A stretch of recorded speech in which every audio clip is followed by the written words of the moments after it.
Good evening. Welcome to the Center for Holocaust and Genocide Studies annual Yom HaShoah commemoration. Thank you for joining us tonight virtually.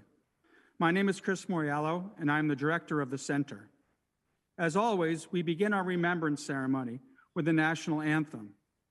In this unprecedented year of suffering and loss, let us reflect on the hundreds of thousands of our fellow Americans who died and the millions of others suffering around the world.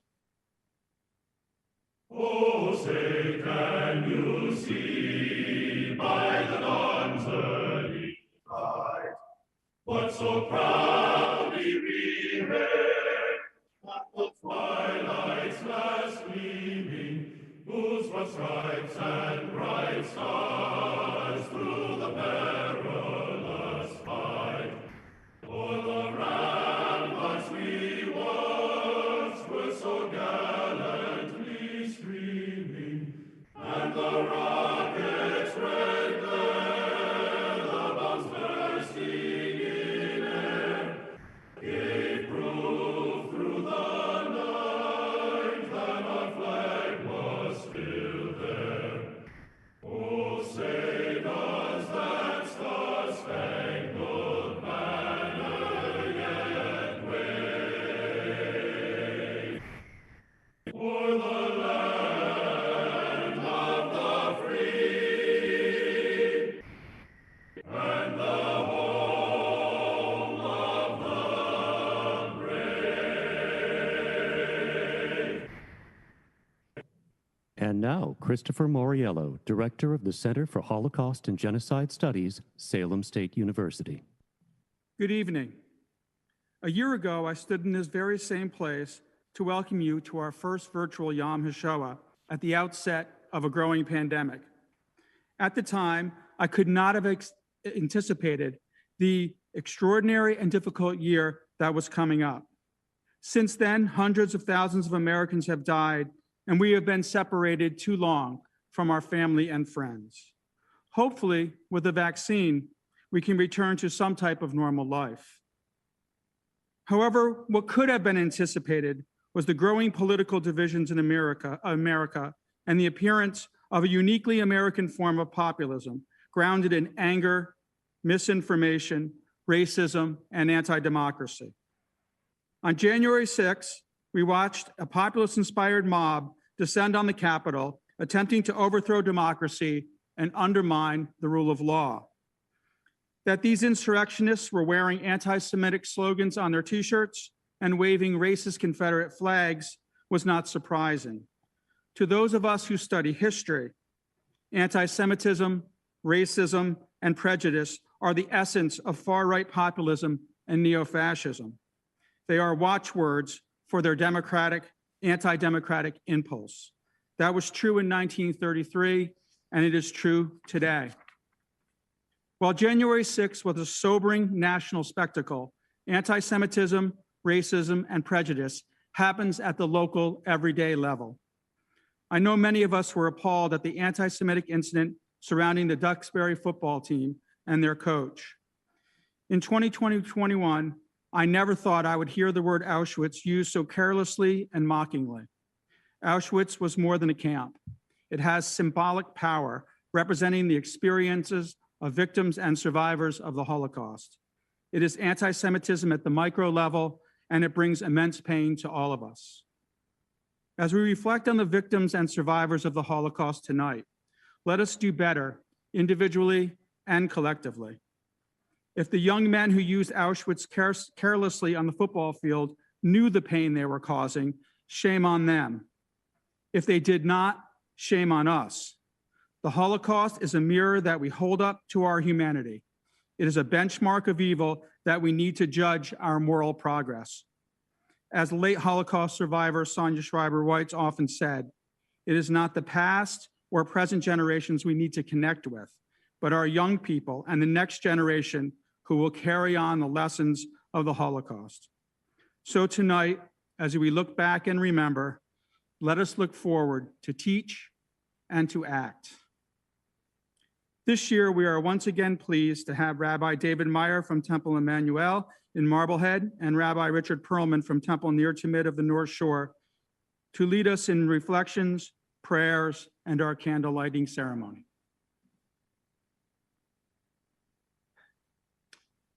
Prophet Isaiah called out his famous words, Shalom, shalom, la rachok v'la karov.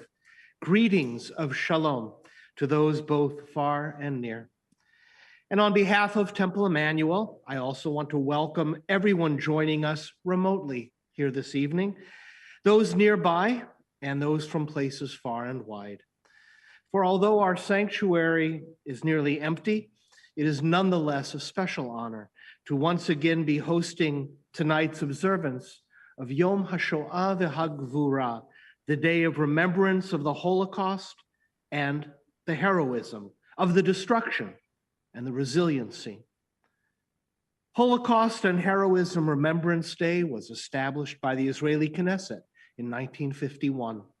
And in fact, this observance and next week's Yom HaZikaron, Memorial Day for the fallen soldiers of Israel and victims of terrorism, are the only two memorial days of the State of Israel established by law. So tonight, let us consider that for Jews, memory is not merely an occasional practice. In fact, memory is an exercise of spiritual discipline. From of old, our sages have taught us the 6 remembrances, the episodes in our formative history, which should be recalled on a daily basis as a regular practice.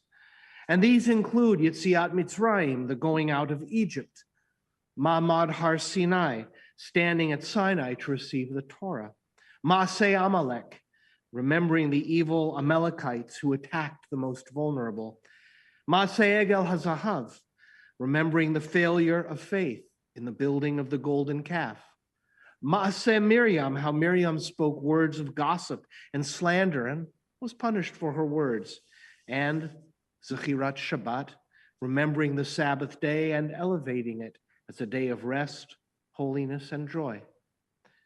We are urged by our tradition to remember on a daily basis these episodes in our people's history, not simply for memory's sake alone, but to help refine our personal qualities and virtues.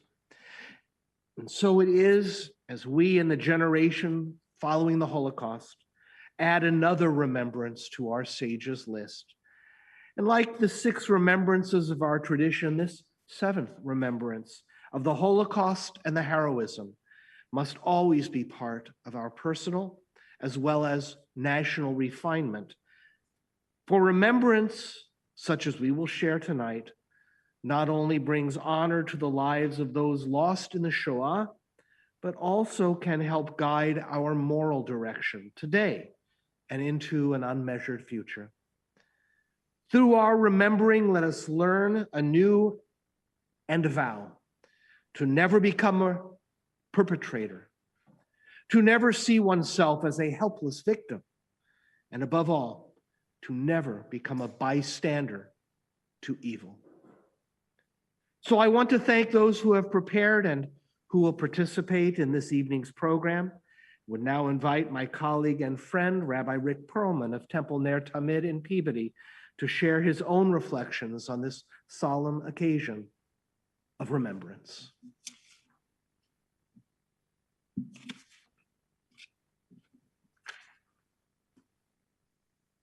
Last year,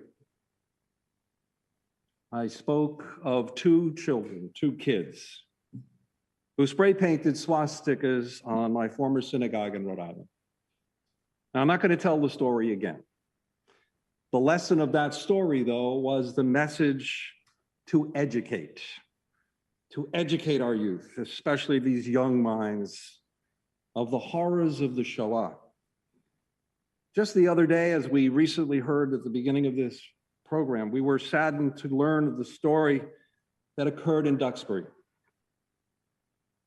where the lack of Holocaust education perhaps showed itself. Kids and misguided adult coaches, perhaps, using audibles such as Auschwitz and Rabbi, Jew. And these words are not okay. Hate is not okay. Never, ever. Other words that we use against each other are not okay. But when I heard of this event that happened in Duxbury, I immediately realized that I needed to write to someone and let them know, don't cancel the games, educate.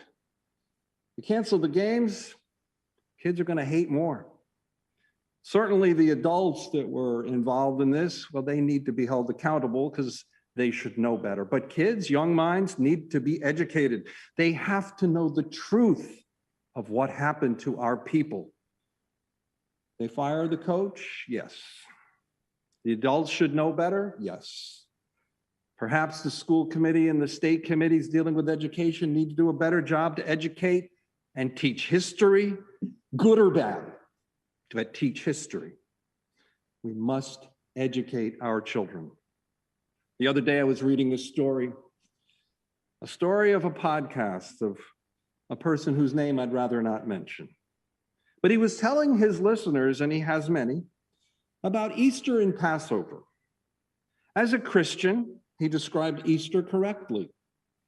His description of Passover, however, was quite a bit off. To him, Passover was about the angel of death that passed over the Egyptians while killing their firstborn. Now, while that observation is actually somewhat correct, it's completely missing the most important part. It's the part about why. Why? You see, there's nothing in these facts telling about the children of Israel who were slaves, who were persecuted, who were whipped and worked to death daily as slaves. He didn't tell that part of the Passover story.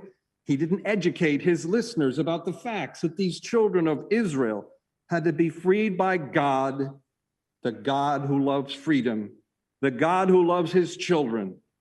He didn't mention a word about the fact that God and Moses had to persuade the Pharaoh, the king of Egypt, into letting our people go.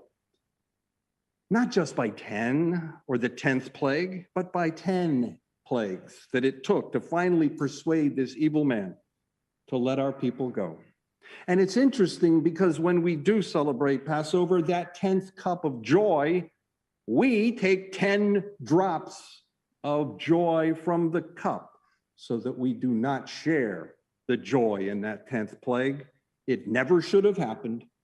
It should never happen again. People should not be persecuted. Educators must educate. History must never be erased or torn down. For if we do not teach the next generation about mistakes and misdeeds of hate that existed and sadly still exists today, it exists due to xenophobia. So many people of different races, creeds, and colors are dealing with hate today. Let us learn from the Shoah. Let us teach each other to love one another. It must never happen again. It can never happen again. We must not deny. We must educate our children.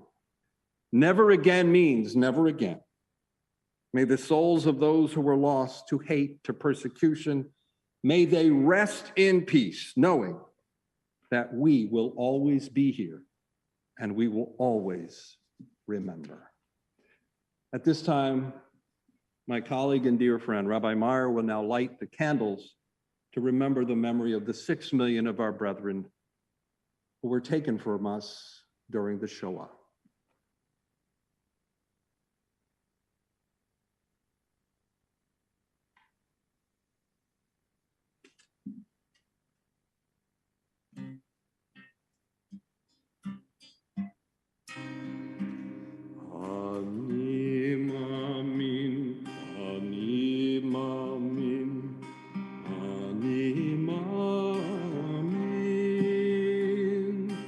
באמונה שלמה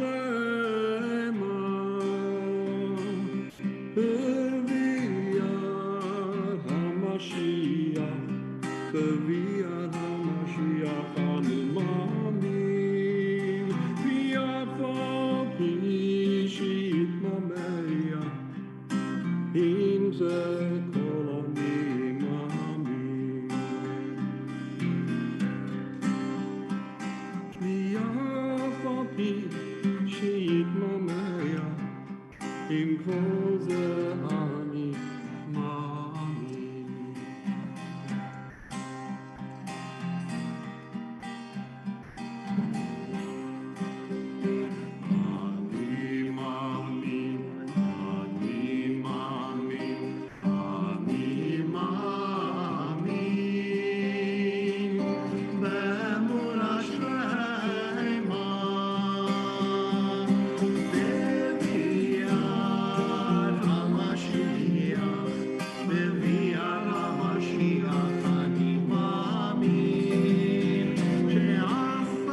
Each year, we use the Yom HaShoah commemoration to celebrate all the participants for the Sonia Schreiber-White's Upstander Award.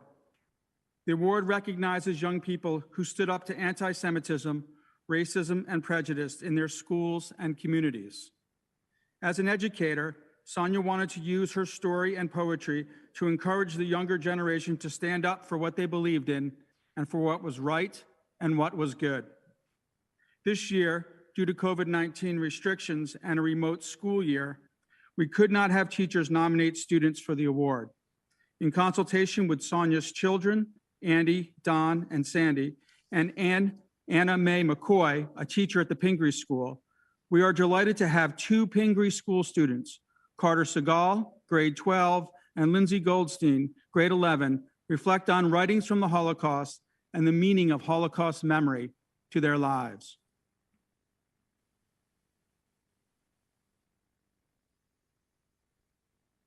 Never Shall I Forget by Eli Wiesel. Never shall I forget that night, the first night in camp that turned my life into one long night, 7 times sealed. Never shall I forget that smoke. Never shall I forget the small faces of the children whose bodies I saw transformed into smoke under a silent sky. Never shall I forget those flames that consumed my face forever. Never shall I forget the nocturnal silence that deprived me for all eternity of the desire to live. Never shall I forget those moments that murdered my God and turned my dreams to ashes. Never shall I forget those things, even were I condemned to live as long as God himself. Never. As a Holocaust Legacy Fellow, I have heard the stories of several survivors, and each one has ended with the same message. It is our duty to carry their stories with us. As time goes on, there will be fewer and fewer survivors, and it will become even more important that we do not let their pain and struggles be forgotten. Besides the physical loss from the flames, our community lost the stories and culture of millions. We need to take the initiative to not just study the past, however, but to educate others about both the nature of anti-Semitism and its presence today. Recently, our community learned about the anti-Semitic play calls used by a local football team that reveals a lack of knowledge about the horrors of the Holocaust and a universal need for education. Wiesel watched the horrors of the Holocaust unfold under a silent sky. It is our duty as human beings to never allow that silence. We must tell the stories of the victims and the survivors, and we must never tolerate hatred. My name is Lindsay Goldstein, and I'm a junior at Pingree School. I will be reflecting on the poem, Never Shall I Forget. It is crucial to remember the Holocaust because of how scarring it was to so many people. As the author, Elie Wiesel, said in this poem, there were children's bodies, moments that, quote, murdered my soul and turned my dreams to ashes. That imagery is so raw and real, one can't help but listen. My own ancestors were impacted by the death and brutality of this time. It was the reason they emigrated to America.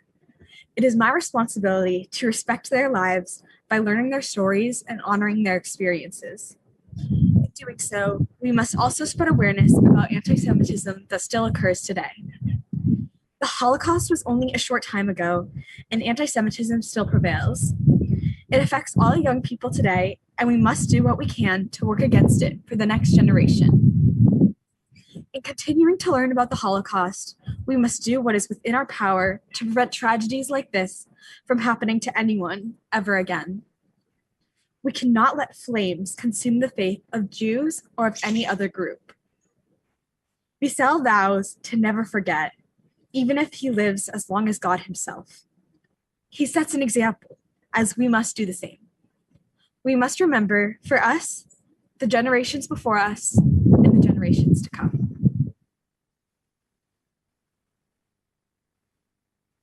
The Center for Holocaust and Genocide Studies and the North Shore benefit from the ongoing support and commitment of the institutional and political leaders in our community. Tonight, President of Salem State University, John Keenan, gives greetings from the university, and representative from the Massachusetts 6th District, Seth Moulton, provides us with a timely message. Good evening. I would like to extend my deepest appreciation to everyone that has made this meaningful event possible. I would like to give a special thanks to the Combined Jewish Philanthropies of Greater Boston, the Anti-Defamation League, and the Jewish Community Center of North Shore for your ongoing support, and to Professor Christopher Mariello and Program Director Dan Eschet for their dedicated and outstanding leadership of the Center for Holocaust and Genocide Studies at Salem State. I would also like to extend a warm thank you to Congressman Seth Moulton for joining us for this important day of remembrance. As we remember the victims and survivors of the Holocaust, we must all consider the importance of fighting humanity's challenges in the best possible way. Salem State University and the Center for Holocaust and Genocide Studies share a deep commitment to social justice and human rights. We are committed to the values of inclusivity, decency, and the dignity of all people. We must never forget the millions of lives lost in the Holocaust and must be resolute in our commitment to ending acts of violence against those who are considered different, outsiders, and targeted as scapegoats. We stand in solidarity with the Black, Indigenous, and people of color in the ongoing fight for racial equity and justice. We also stand in solidarity with members of the Asian American and Pacific Islander community who have been unjustly attacked and blamed in wake of the COVID-19 pandemic. As the pandemic has made clear, the threat to humanity anywhere is everyone's problem. We must all act to protect those who are at the greatest risk, even if we are not among them. Standing together, we can help to protect the weak and marginalized in this time of crisis. It is our moral imperative to connect with and support one another. Doing so will be crucial to us moving forward as a stronger, kinder, and more resilient community. Thank you to all for joining us today and for being part of this moment of reflection and remembrance. Hi, this is Congressman Seth Moulton. Today on Yom HaShoah, we honor and remember the 6 million Jewish men, women, and children who were murdered during the Holocaust. Sadly, as we've seen in the last few months, veins of the hate that produced the Holocaust still run through our society. We've seen Asian Americans targeted by our former president. We've seen the Confederate flag carried by white supremacists through the People's House, our capital. We've seen cops killed by angry racist mobs, and we've seen signs of hate here at home in our own communities. We cannot turn away from this, so I want you to know that I'm joining you in the hard work of calling out hate, shining a light on injustice, and eliminating it. I am on your side, the side of what is good and what is righteous, the side that knows there are ideals universal in all of our faiths, that we have each other's backs, that we are brothers, that we are our brothers and our sisters' keeper. We have to take sides. As Elie Wiesel said, we must always take sides. Neutrality helps the oppressor, never the victim. Silence encourages the tormentor, never the tormented. Today, that means holding extremists accountable when they break the law. It also means reckoning with our own country's racist legacy. We have the power to ensure that everybody's humanity is recognized and appreciated, that everyone is treated justly under the law. Despite the images of white supremacist violence that have been playing out on our screens since January 6th, there is reason to be hopeful. All across the country, we're seeing people, young and old, take to the streets to stand up and speak out against injustice. Not to mention that just a couple of months before the Capitol riot, record numbers of people showed up across the country and rejected the racism coming out of the White House and willed our country forward into a new year. In that sense, I look at the Capitol riot not as the beginning of a new era where fear and hate runs rampant, but at the end of a movement that knows it only wins through division. We need to keep forcing progress. Hate will not disappear simply by replacing our president. So on this important day, in a year where we have been forced to stand apart, let us recommit ourselves to taking the side of each other, to standing together for what is good and just, and standing against the wickedness we've seen in our news lately. Thank you. and all the best.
The Holocaust was not only a historical event in the past.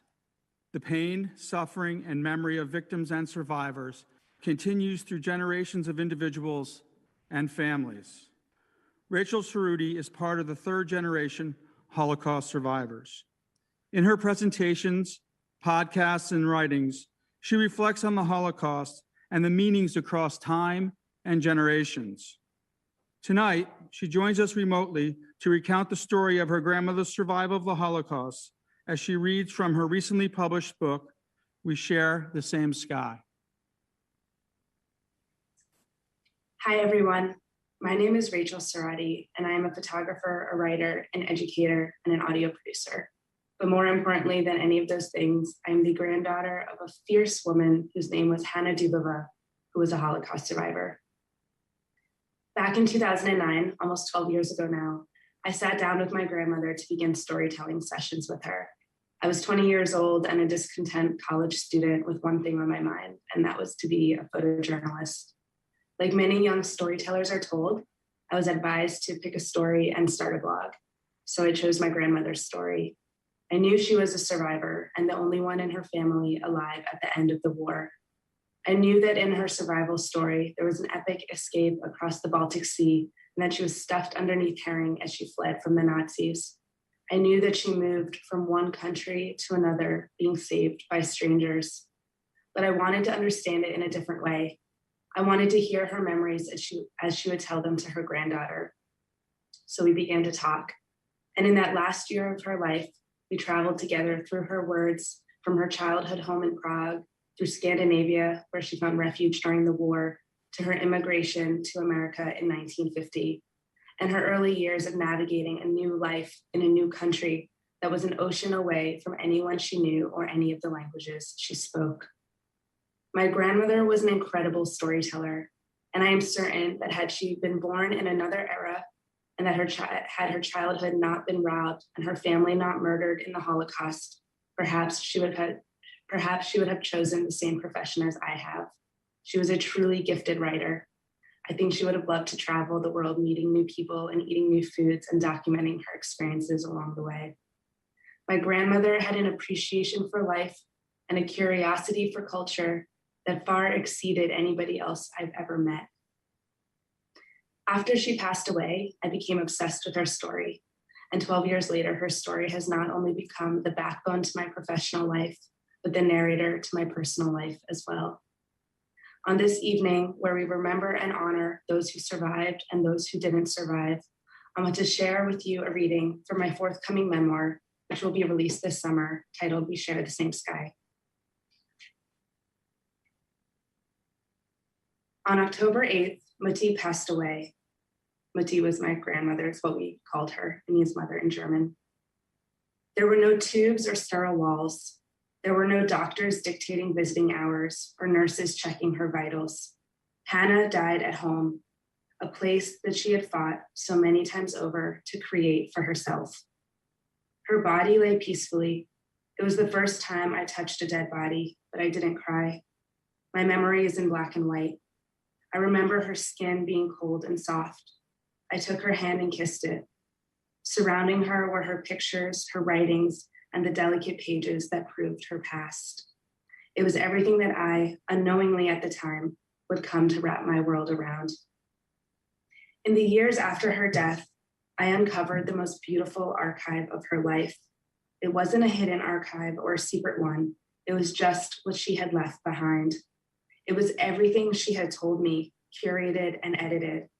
There were preserved albums and hundreds of photographs dating back to the 1920s. There were letters waiting to be translated, journals, diaries, deportation, and immigration papers. There were pieces of creative writing from various stages of her life, some marked up with line edits. The archive was seemingly endless. Every time I thought I had found the last box, I discovered another. There were repeated stories, some written at age 14 and others at age 80. There were anecdotes and memories that contradicted each other, bringing the question of memory into all of her stories. There were childhood report cards and souvenirs from her cross-country travels. There were confessions of love and secrets intended to stay private, and flashbacks never intended to be understood. She had written about being a daughter, a sister, a granddaughter, and a cousin, a friend, a student, and a dedicated member of her youth group. She was a strong-willed teen, a refugee, and an orphan. She was a survivor and a victim, a wanderer and someone who dreamed of home. She was a hopeful immigrant and a forced emigrant. She was an urban dweller and a farmer. She was a pioneer and a storyteller. She was a Czech child, a stateless teen, and an American wife. She was a traveler, an explorer, a teacher, and a student. She spoke 6 languages. She was a divorcee to one and a reignited flame to another. And for other men, she was the one who got away. She was a bride, a mother, and a grandmother, a young person searching for her future, and an elderly person watching her grandchildren search for theirs. I became obsessed with this material, adopting it as my own and taking it with me when I moved back to Boston after graduating from college. My methods of preserving my grandmother's story would have appalled any professional archivist.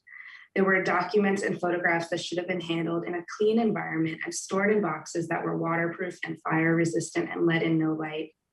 There were delicate, worn pieces of paper, and yet here I was, sitting on my bedroom floor, moving them from one pile to another and storing them in manila folders with little to no protection.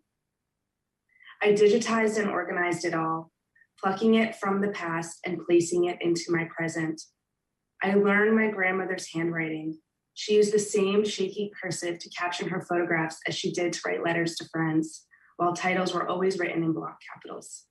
I scanned every photograph, I retyped every diary. Every word went from her fingertips to my own. I paid close attention to the names and places I found in the archive. These details were found on the backs of photographs, on official documents, within the pages of journals, and on stamped letters sent from one country to another. I listed the names chronologically and took note of how she had gotten from one place to another and which train station she had stopped at. When my grandmother started telling me her story, she said she had felt like she was going on a big adventure. That's what her archive felt like as well. I began buying books about World War II and the Holocaust. It is the most well-documented genocide from the side of the perpetrators and the victims. I learned the basic facts quickly. World War II began on September 1st, 1939, when the Nazis invaded Poland from the west. A few weeks after that, the Soviet Union invaded from the east. The persecution of the Jews started far before that. I taught myself about the roots of anti-Semitism and the rise of the Nazis. It felt like a puzzle. The history books helped me understand my grandmother's story, and my grandmother's story helped me understand the history books. During these early years of obsession, I shared an apartment in Boston with 2 friends. I was stringing my rent together by working various jobs, primarily through photography, international travel programs, and teaching. My future felt like it was on the edge of exciting, but not yet burdened. My roommates and I hung white lights around the living room and lit candles, listening to Bob Marley, Kendrick Lamar, and Rudimental. We played games, made friends with each other's friends, and went to concerts. It was that time in life when we were all making bold decisions for ourselves, but not the kind that had to do with kids and marriage. We were all just figuring it out. Barack Obama was president and change was happening. Life was moving and love was flowing. With each new photograph I scanned or diary entry I transcribed, I became more and more committed to my grandmother's story.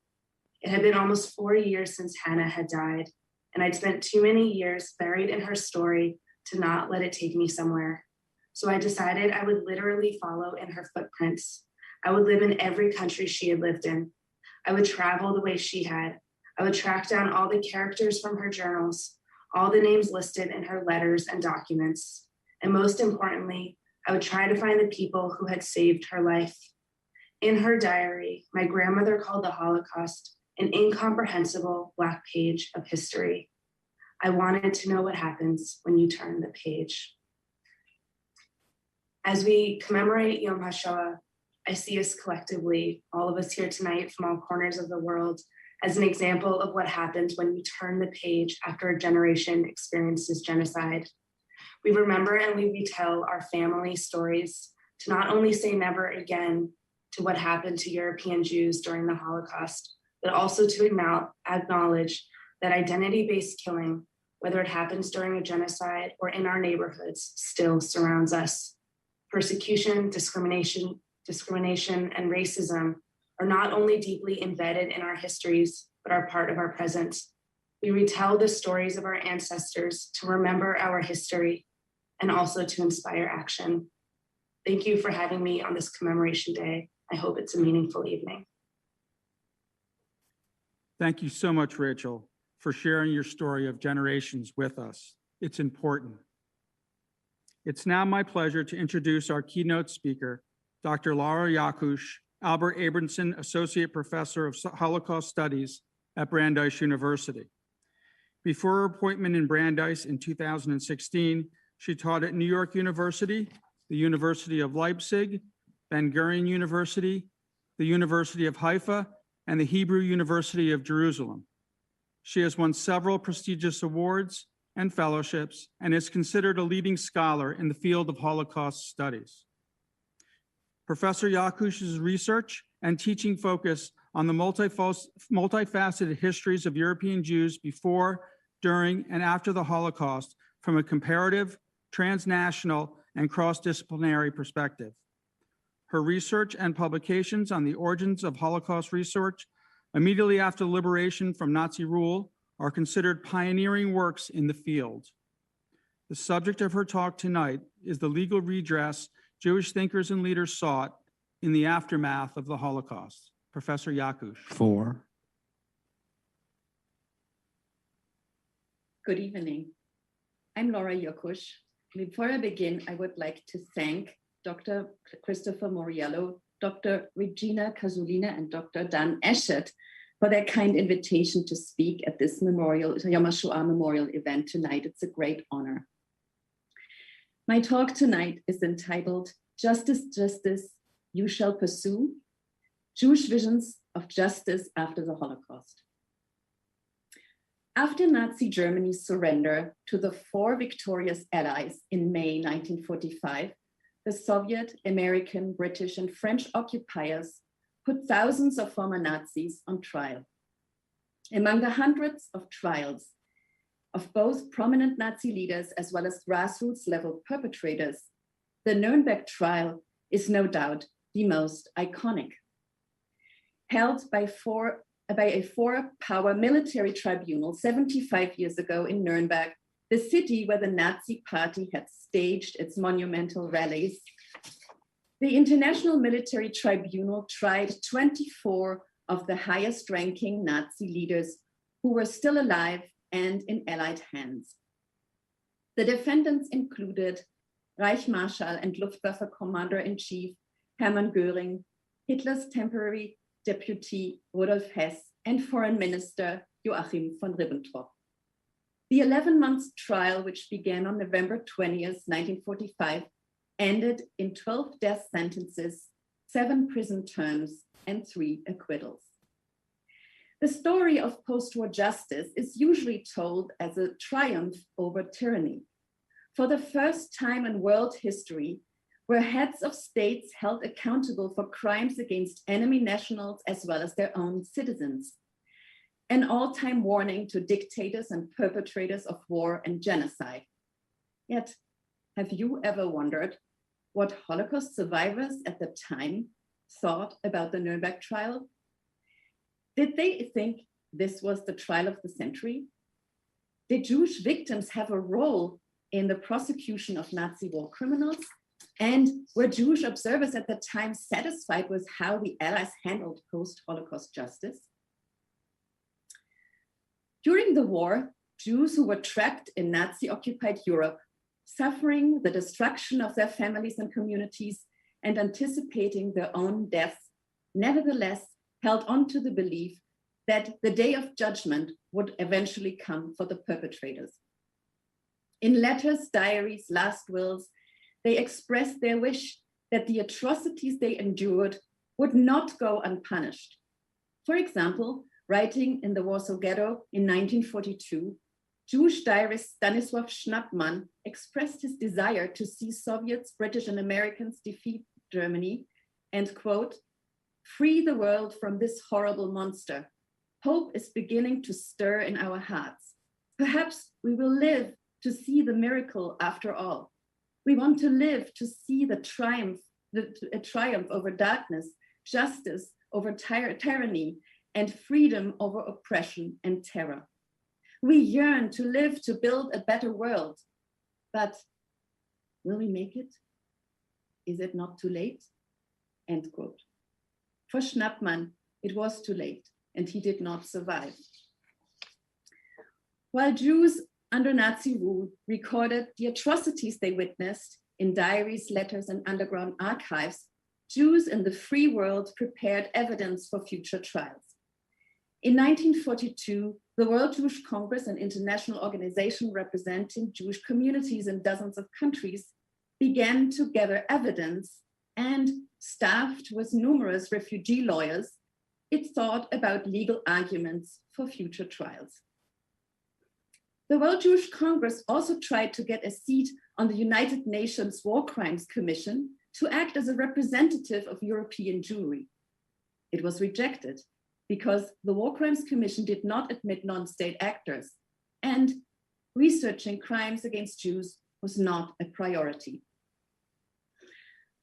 After Nazi Germany's defeat, the World Jewish Congress lobbied US Chief Justice Robert H. Jackson to be given an official function at the Nuremberg trial as a representative of the Jewish victims and survivors. But Jackson wouldn't hear of it. Only states could have an official affiliation with the tribunal, and Jackson feared that other victim groups would make similar demands. As a result, Jews only played a marginal role at the Nuremberg trial. Although the tribunal used 240 witnesses, it only admitted 3 Jewish survivors, all of whom testified for the Soviet prosecution. One of them was the poet and partisan Avram Sutzkever, a survivor of the Vilna Ghetto. Sutzkever's testimony in February 1946 described how the Germans had murdered his baby boy in the Jewish hospital in the Vilna Ghetto and detailed the mass shootings of 45,000 Jews at Ponary. Before taking the witness stand, Sutzkever noted in his diary, and I quote, "I feel a tremendous responsibility toward the dead, and I pray that their souls will lament for my words. I want to speak in Yiddish, in the language of the nation whom the men in the dock tried to extinguish. Our mother tongue must be heard. It shall triumph at Nuremberg as a symbol of our immortality." End quote. Yet the Soviets did not allow Sutzkever to testify in Yiddish and forced him to speak Russian instead. Not only was expressing his traumatic experiences in a foreign language more difficult for him, but it also meant that the language of the majority of the Jews murdered in the Holocaust did not sound in the courtroom. Why couldn't the tribunal, with its 5 official languages and its army of interpreters, translate a testimony in Yiddish? And why were there so few Holocaust survivors among the witnesses? Contrary to the widespread misconception today, the Nuremberg trial was not a Holocaust trial. The primary focus was not on the Nazi extermination of 2/3 of European Jews, but rather on crimes against humanity and war crimes more broadly. Moreover, the Nuremberg trial took place in a legal culture that favored documents over witness testimony. First and foremost, the Allied prosecutors tried to prove the defendants guilty by means of their own documents and through the accounts of other lower-ranking Nazi officials, rather than individual victims. Each of the 4 Allied powers also had their political reasons for not granting Jews center stage at the trial. With anti-Semitism on the rise at home, the Americans sought to avoid the impression that they were holding a quote-unquote vengeance trial on behalf of the Jews. And moreover, they downplayed the racial nature of Nazi crimes in order to forestall efforts by the German defense councils to use racial segregation in the US to their own advantage. The British, for their part, sought to avoid arguments that the victimization of Jews by the Nazi regime validated Jewish claims for statehood in British Mandatory Palestine. The French also downplayed the racial aspect of Nazi persecution, focusing instead on victims of political persecution allowed them to highlight French anti-Nazi resistance while avoiding the painful topic of Vichy's participation in the racial persecution of Jews in France. The Soviets, for their part, only considered the suffering of Jews as long as it could be used to illustrate the victimization of Soviet citizens and serve to emphasize the narrative of heroic anti-fascist fight and patriotic war. Although Jewish actors did not play a role in the limelight of the courtroom, they nevertheless made an impact on the Nuremberg trial. The World Jewish Congress commented on the indictment, supplied statistics on Jewish losses, and gave legal advice. Jews served as investigators, translators, secretaries, photographers, journalists, psychiatrists, and lawyers. Two of the 12 American successor trials had Jewish prosecutors. The German Jewish refugee lawyer, Robert Kempner, who led the case against the German Foreign Office, and Benjamin Ferenc, a Romanian-born Jewish lawyer who was only 27 years young when he served as chief prosecutor against 24 high-ranking SS officers who had been responsible for murdering 1.5 million Soviet Jews in mass shootings. Although Jewish witnesses were marginal at Nuremberg, they played prominent roles in many other Allied trials, mainly in concentration camp trials. Since these focused on lower-level perpetrators such as camp commandants and SS guards, not on Nazi leaders as the Nuremberg trial, the incriminating accounts of individual victims could be directly linked to the defendants. This was the case, for example, in the British Belsen trial of camp personnel of Auschwitz-Birkenau and Bergen-Belsen, among them camp commandant Josef Kramer and the notorious female SS camp guard Irma Grese.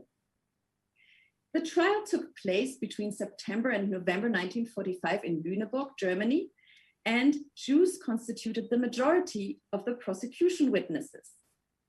One of these witnesses was the then 20-year-old cellist Anita Lasker-Wallfisch, who had survived Auschwitz because she was drafted into the camp orchestra and was later transferred to Bergen-Belsen, where she was liberated by the British. Appearing as a trial witness was deeply meaningful for her. But she was also frustrated because the British seemed completely unaware of the hell that she had gone through. In retrospect, she remarked that taking the stand at the Belsen trial had made her realize, and I quote her, how impossible it was for the outside world to understand what was going on here. It was a proper trial, British justice, innocent until proven guilty.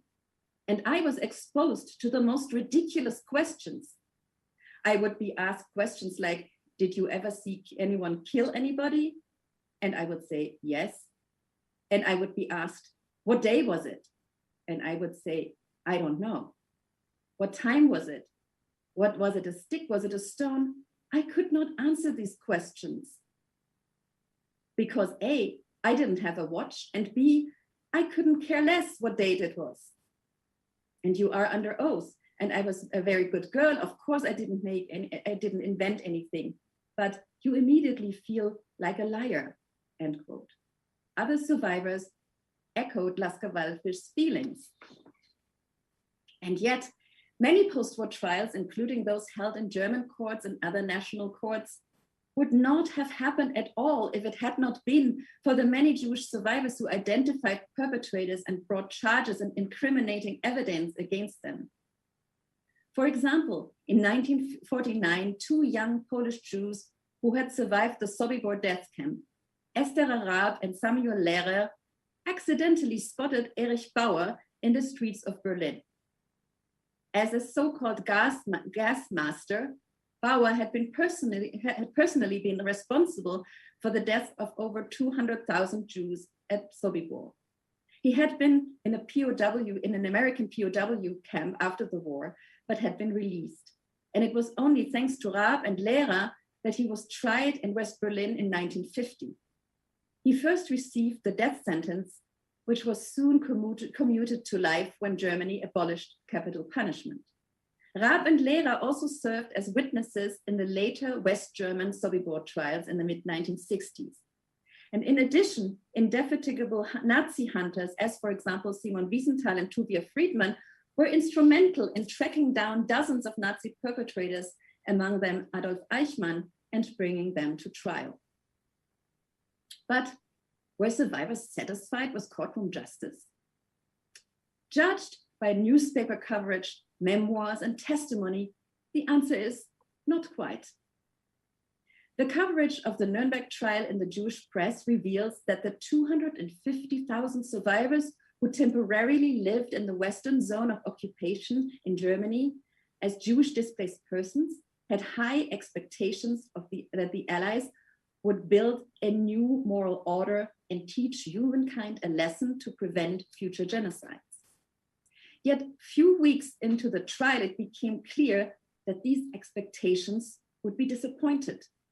Many Jews felt that their suffering was marginalized at the trial.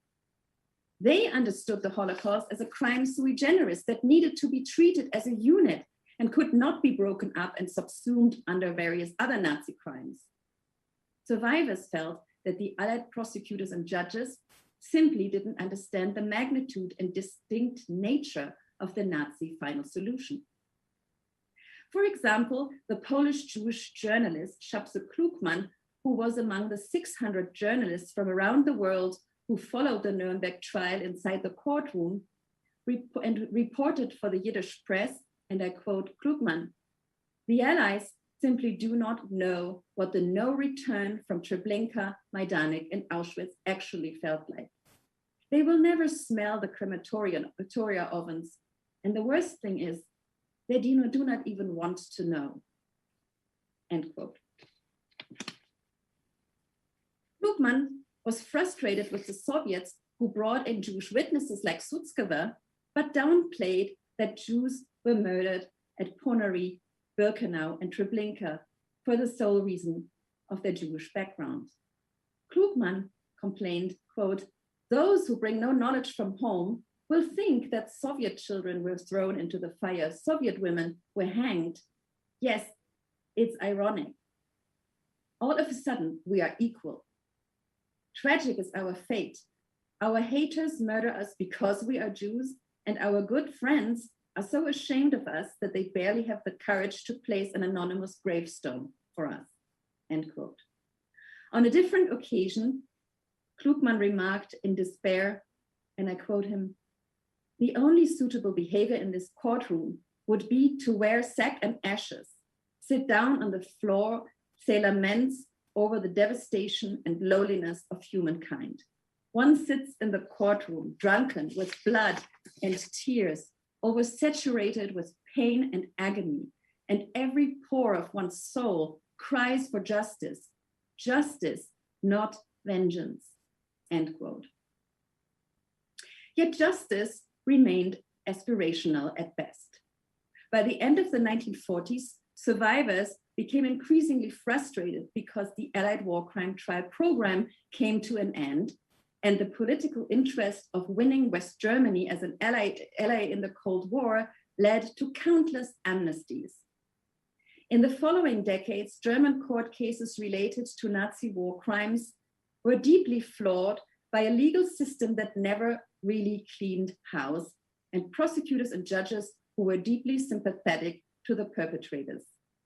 While Germany investigated over 100,000 individuals in 7 decades, it only brought to trial 13,000 and convicted 6,000, and most perpetrators got away with minimizing their intent and blaming their superiors.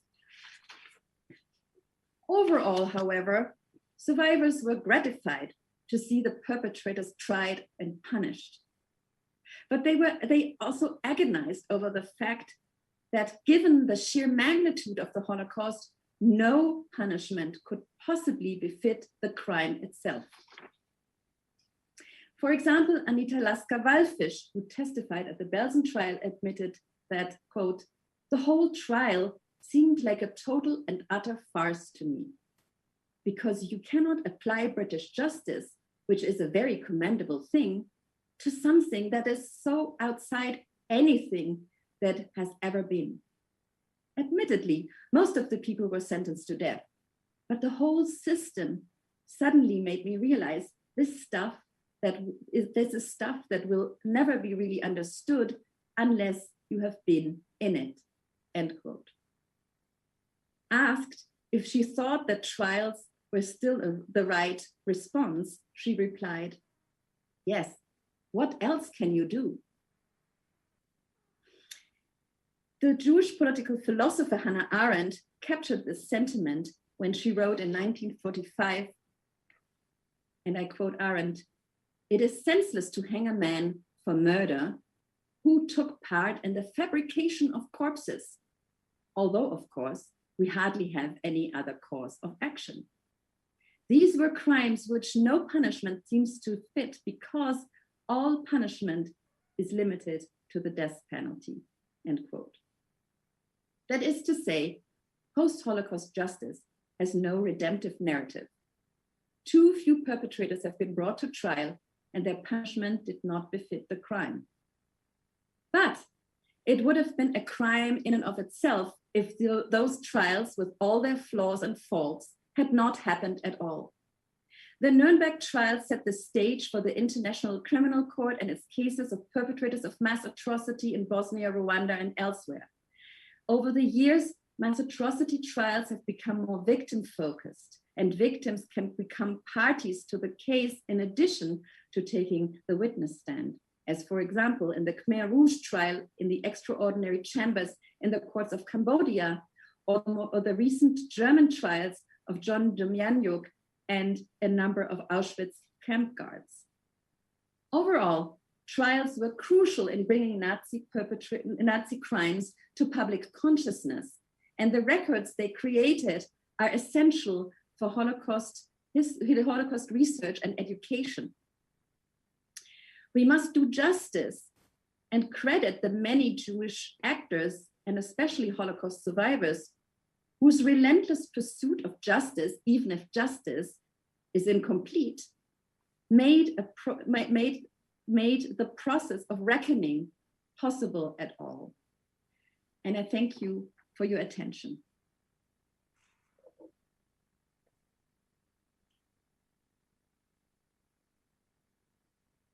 Thank you, Professor. At this time, we will now chant the El Malei Rachamim, the memorial prayer in memory of our departed. As I chant these words, we take a deep breath and we remember their souls as they are among us at this time. El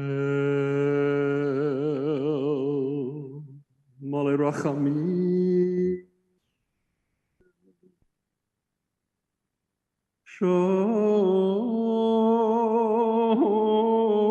Shochei b'amramim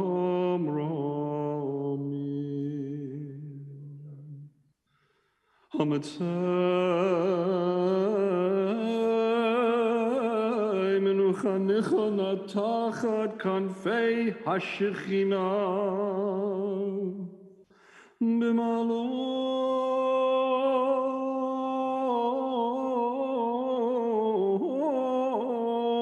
kedoshim utahorim kizahar harakia masiri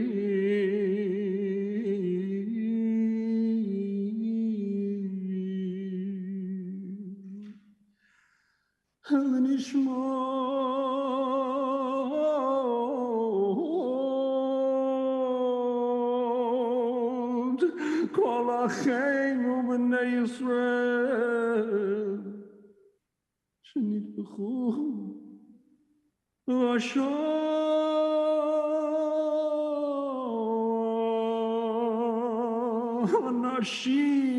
נשים וטוב שנחנקו ושנשרפו ושנחרבו שמרסו את נפשם על קידוש השם וגן עדן תהי מנוחתם אנא בעל הרחמים הסתירם בסתר כנפיך לעולמים וצרור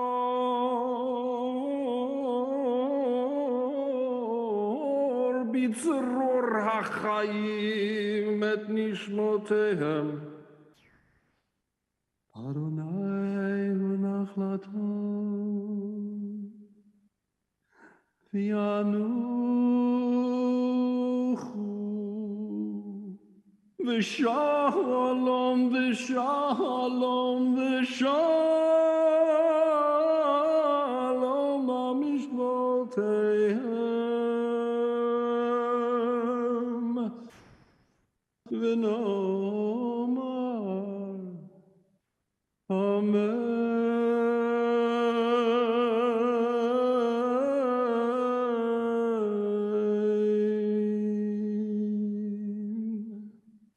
El Malay Rachamim, exalted, compassionate God, grant infinite rest in your sheltering presence among the holy and the pure. To the souls of our brethren who perished in the Shoah, men, women, and children of the house of Israel, who were slaughtered and suffocated and burned to ashes. May their memory endure and inspire deeds of charity and goodness in our lives. May their nishamot, may their souls thus be bound up in the bond of life. May they forever rest in peace. And we say, Amen.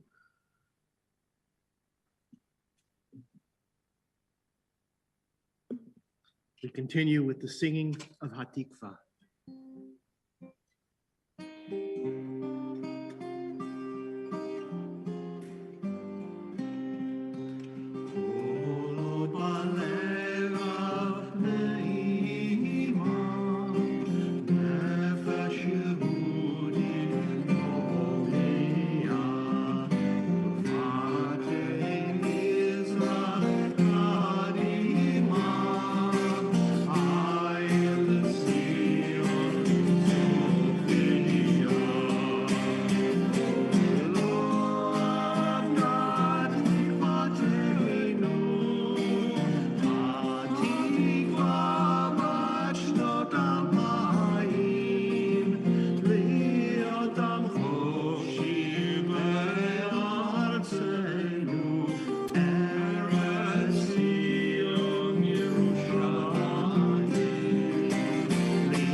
As we close tonight, I want to thank everyone who joined us virtually for this event.